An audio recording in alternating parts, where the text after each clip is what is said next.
10月13日一早，我们先去游玩了 Oslo Opera House 奥斯陆歌剧院，也欣赏了秋色之中的奥斯陆港湾，然后骑车参观了奥斯陆5个主要的观光景点。首先是有700多年历史的 Akenhus Castle and Fortress， 停下车花20分钟左右徒步游览了城堡和要塞。第二是 Oslo City Hall 奥斯陆市政厅，每年的诺贝尔和平奖就在这里颁发。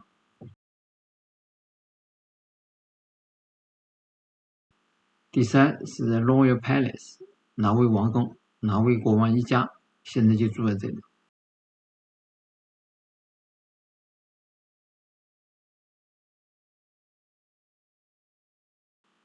第四是 Vageland Park， 是一个以雕像为主题的公园，公园内有212座雕像，都是挪威著名雕像家古斯塔夫·瓦格纳的作品。我们停下车花40分钟左右徒步游览了公园。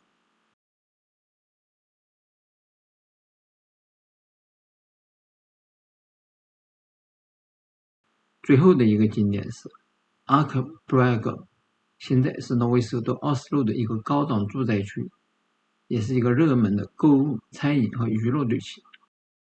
然后沿着港湾路骑车回到出发点，退车结束我们的 bike tour。放在一起，这就是我们在奥斯陆所看的5个景点加上出发点。奥斯陆歌剧院，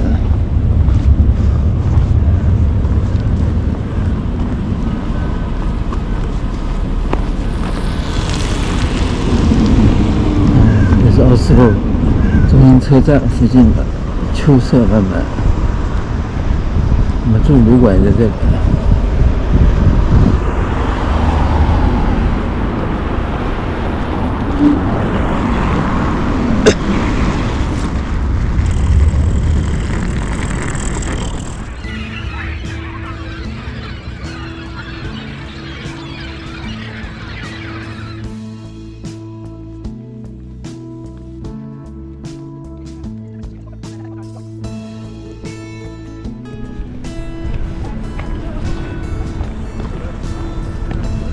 奥斯陆歌剧院，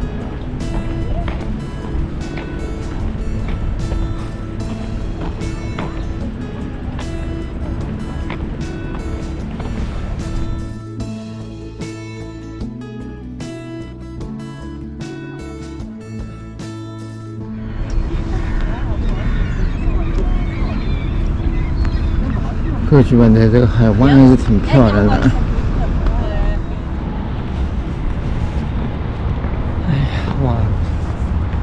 奥斯陆 Open House 的上面爬到房里面看，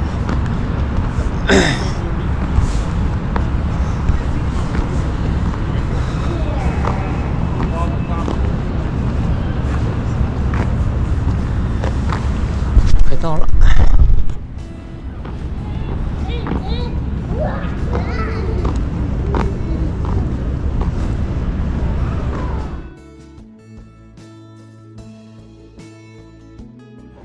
奥斯陆海湾或者奥斯陆峡湾，在奥斯陆 Open House 上顶房顶上。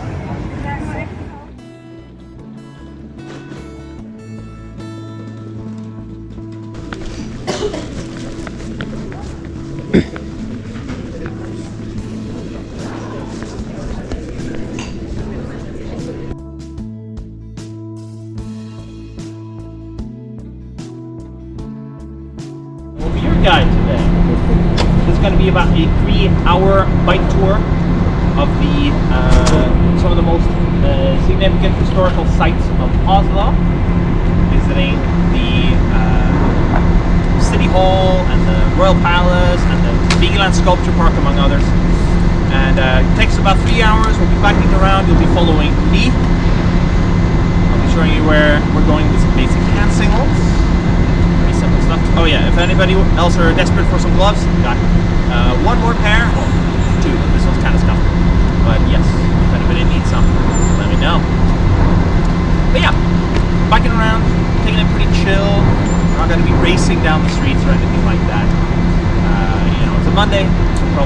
too much traffic either. Be nice. Yes, before anything else, we're going to go over some basic bike instructions.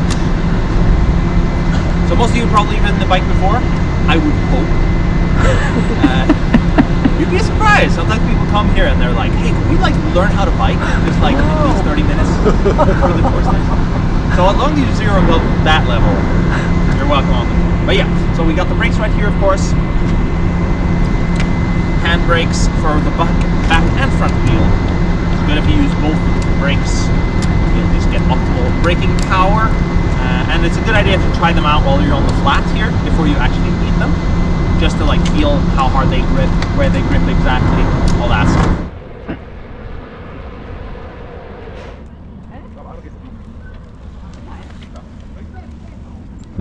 Seen at the very start of this town being built, Viking ships setting off from the fjord right here, I guess from the other side where the opera house is, out into the open ocean, about 110 kilometers out of here, to sail down to the Netherlands or to England or to Portugal or Turkey or the United States even, or America I guess, before it was settled by any Europeans. To explore, to trade, and to raid, of course, a fair bit of that, mostly that, let's be honest. And they did quite well for themselves. It's pretty much the whole reason why the Vikings even got away with all this thievery. Was not only were the ships they built very shallow, very broad and very shallow, so you could just beach them like they were a rowboat, like right there on the beach, and then run in. You didn't have to use a rowboat to get in. The Viking boat kind of took care of that itself. Run in the beach, kill everybody, take their stuff, and then leave. And because most of Europe back in these days, you know, medieval times, they weren't like as unified as they are today, you know, solid large kingdoms. It was like small fiefdoms kind of spread around all over the place. Even Scandinavia was like that too. But it meant they couldn't mount a proper response to the Viking raids. And so they didn't. So the Vikings got away with this all the way until the mid-late 10s, just about. People like to say 1066. That was the last big Viking invasion or war effort, an attempted invasion of England, which failed. If you've ever heard of the Battle of Stamford Bridge, that was the last stand of the Vikings, you could say. But after that, Europe got its shit together, essentially, and started actually defending its coasts. And the Vikings just simply found it too difficult and risky to do their raids anymore. And for Norway, this meant we had to kind of settle back on.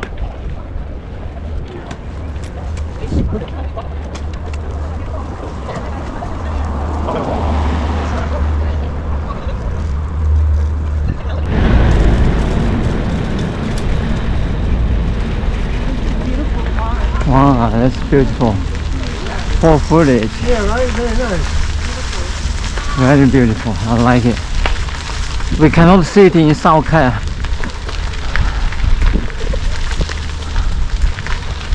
Very, very nice, huh? Yeah, we cannot see it in our California, right?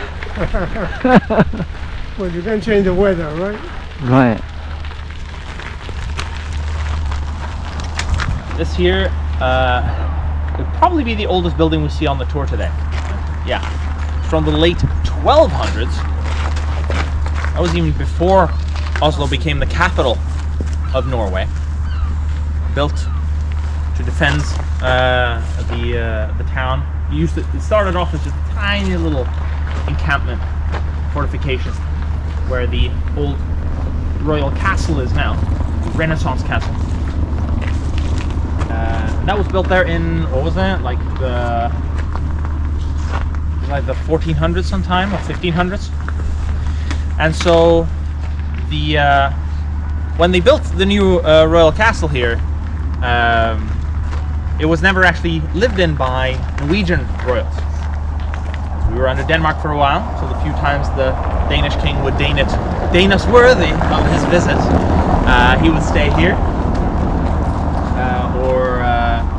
Then later, when Sweden took over, they stayed here for a few years before they built their own royal castle, which we now use as the main royal palace to this day. So we still do have our kings and queens.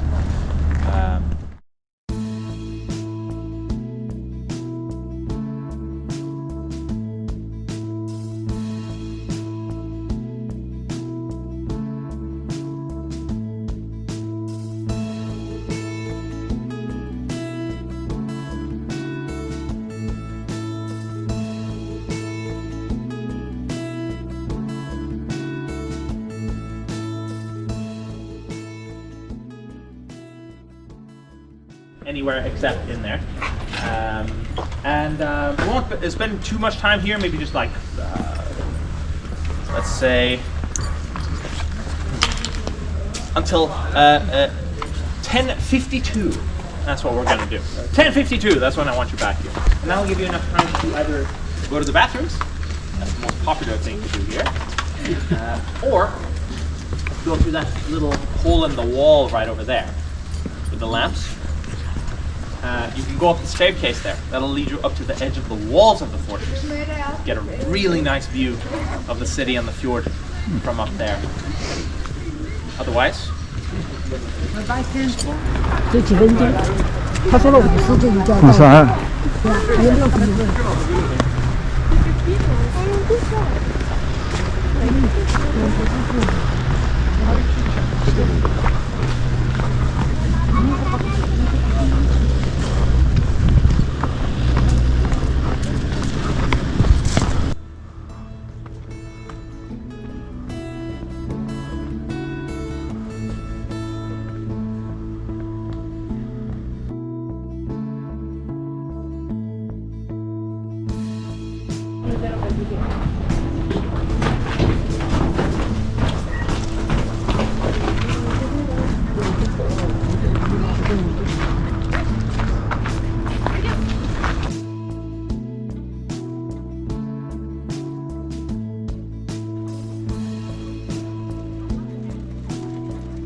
City Hall party piece here.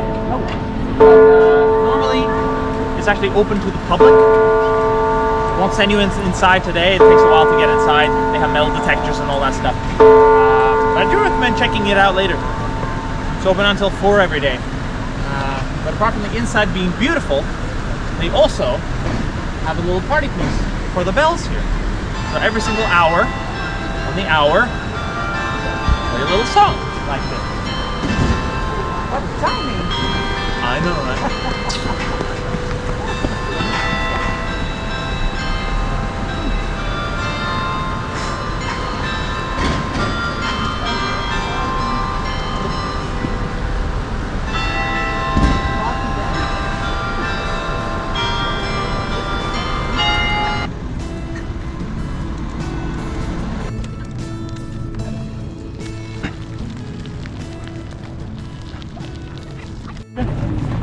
The city of Oslo. A lot of this was built during the Swedish rule of Norway, which most of the 1800s.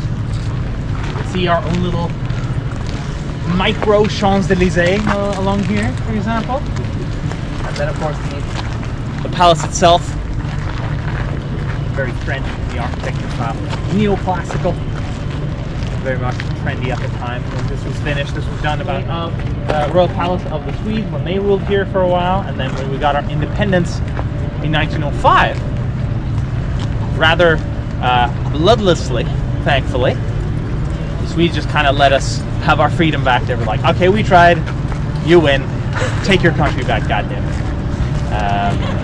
So yeah, lucky for us. And from that point on, this country of Norway kept developing. eventually, thankfully, we would find the oil money as well, of course. That was in the late 60s. And we did not have to share it with the Swedes, which felt very nice. Although we very, very nearly did share the oil money with the Swedes. Norway actually proposed a deal, which would have been a very bad deal for us. A deal to the Swedes back in, when was this, the 80s or something? Where...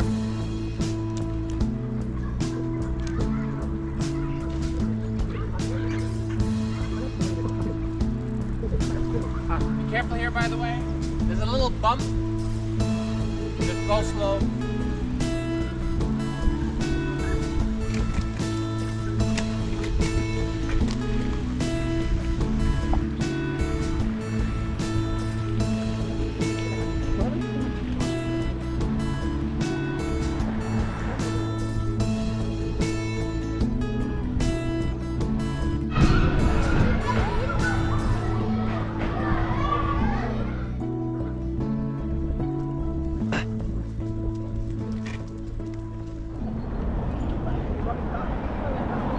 瓦格兰 Park 是奥斯陆最著名的开放式艺术景点之一。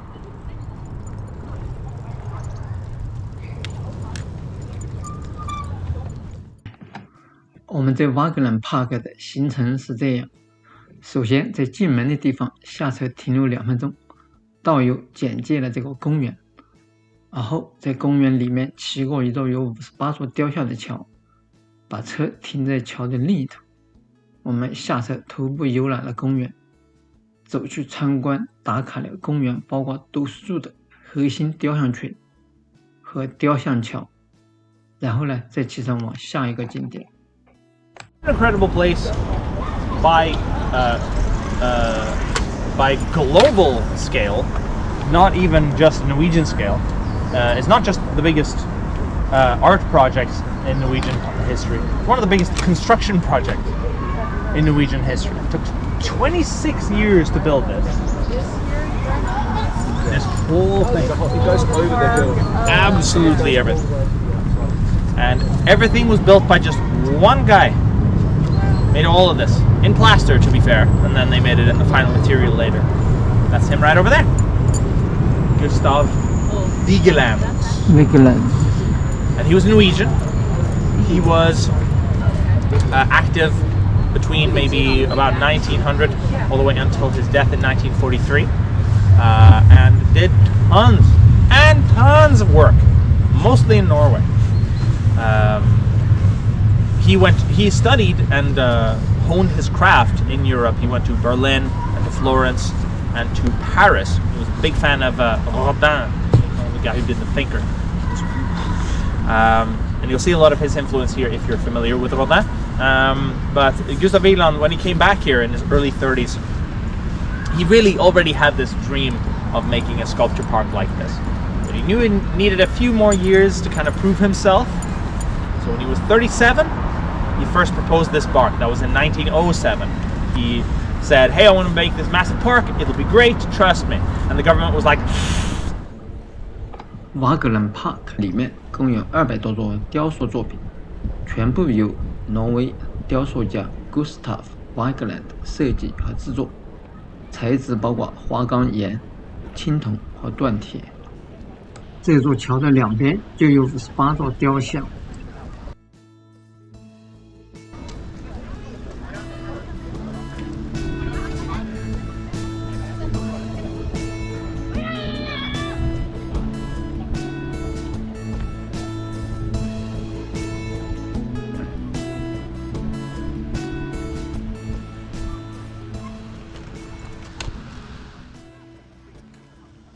停车后打量了一下四周，金秋满满。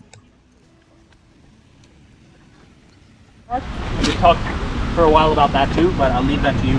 I will, however, show you.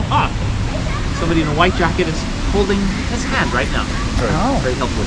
That most famous Sinnataggen translates kind of to like the hot head, or the tantrum child or something. Yeah. People just call him the angry boy. The angry boy. That's what he is. He's an angry boy throwing an absolute fit and he just became instantly popular after the park was after he was built here, and we don't really know why. I mean, obviously he's very, very charming, throwing his little tantrum over there.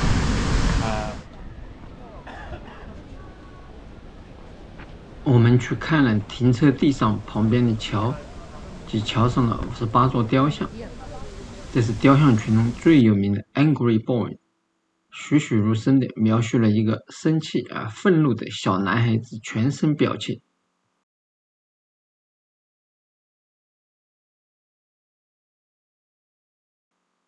在公园优美的金色秋色中，水青青，草绿绿。这座 Burden of Life 雕像，几个人努力托举着象征生命的水，代表着一个人在人生不同阶段与命运的抗争，也就是生命的负担。公园雕像的主题是 Circle of Life and the Human Experience， 生命轮回与人生旅程，用雕像描述了一个人从出生到死亡的全部人生旅程。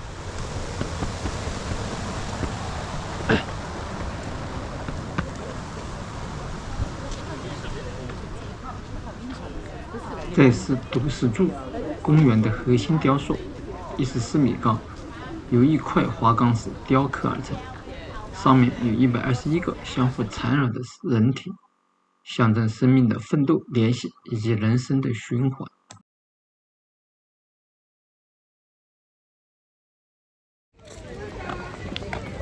沿着这个中心雕像这走一圈，跟着我沿着这些雕像去走马观花走一圈，看看他们怎样来丰富的表现人生各个阶段，从婴儿、儿童到成人、老人的情感与关系。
秋色还是挺漂亮的，走过去了，走中间。On our way there, we're going to be passing by a fair few intersections with no traffic lights or anything. So just, once again, don't get run over. For the most part, the cars are pretty nice. They'll probably let us pass. Don't assume they will, though. Make sure they're slowing down. Give them a little one of these. They always help. And the main rule, which is usually followed, so, take it with a grain of salt, but the main rule is if you're approaching an intersection, you have to give way from your right.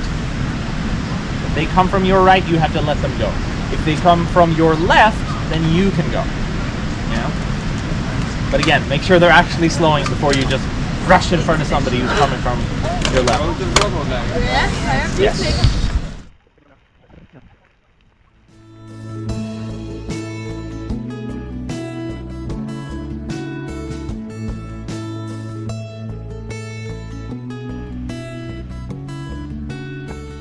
秋天的奥斯陆格外迷人，公园里、街道上、树枝里，处处是金黄的树叶。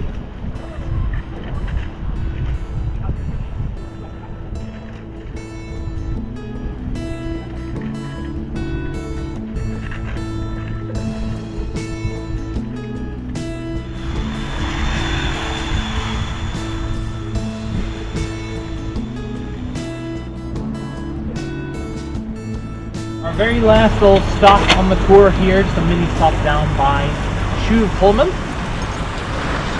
which now, as you can see, one of the nicer parts of town. Very modern. But used to be very different. If you come around here, you can look at this drawing. It's pretty much how it used to look here. Back like in the late 70s, maybe, something like that. It looks something like that.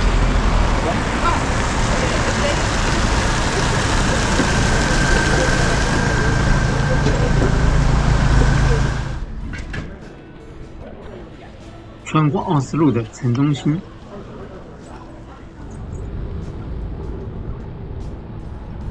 沿着海边，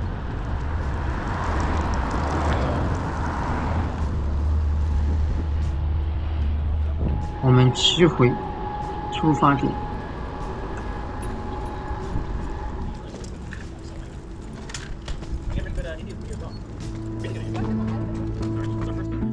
骑完车后，我们决定去看看，老的有1000年左右历史的Old Town，就是老奥斯陆。从奥斯陆歌剧院出发，我们徒步前往Old Town，边走呢边欣赏沿街的景色。就在老城区里面，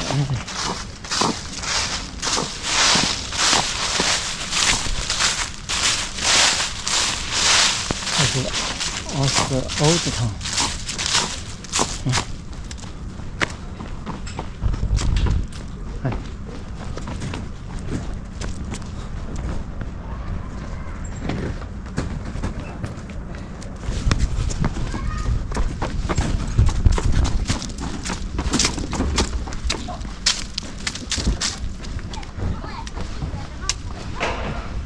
这是奥斯陆老城区，还是有人住。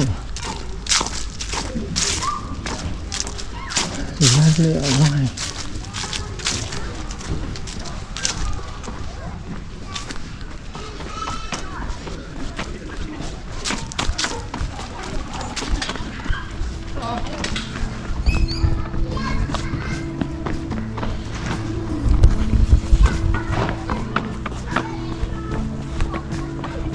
好，你走这里。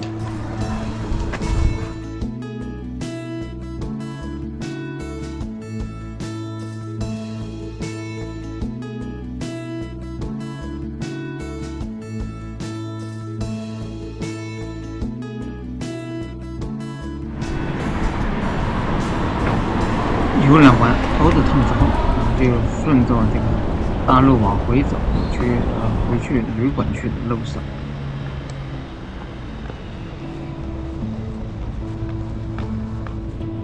这是奥斯陆 Central Station 前面的广场，很繁华，就在我们住的旅馆的隔壁。我们在这里稍事休息。